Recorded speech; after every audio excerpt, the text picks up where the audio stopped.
చూసుకున్నాం.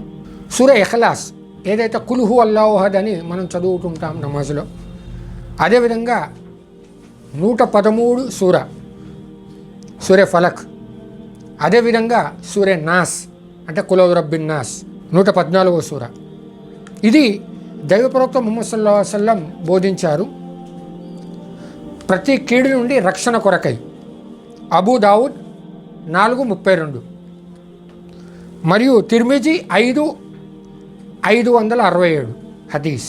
అయితే ఏదైతే కుల్ హు అల్లాహు అహద్ ఉందో సూర, ఇది 3 సార్ల, మరియు కుల్ రబ్బిల్ ఫలక్ ఇది 3 సార్ల, మరియు కుల్ రబ్బిన్ నాస్ ఇది 3 సార్ల.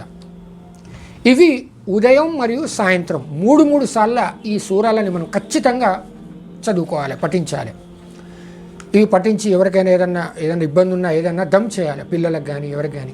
ఇంకో చాలామంది చేసే విషయం ఏంటంటే, తప్పు పని ఏం చేస్తున్నారంటే, ఏది కానీ స్టేటస్లు పెట్టుకోవడం, పిల్లల ఫోటోలు స్టేటస్లు పెట్టడం, పిల్లల డీపీ వాట్సాప్లో డీపీ పెట్టుకోవడం, బర్త్డేలని దాన్ని ఎక్స్పోజ్ చేయడం, దాని వీడియోలు వైరల్ చేయడం, ఫేస్బుక్లో పెట్టడం, ఇన్స్టాగ్రామ్లో పెట్టడం, ఇవి మనమే చేసుకుంటూ మనమే బాధపడితే ఇది కరెక్ట్ కాదు సోదరులారా.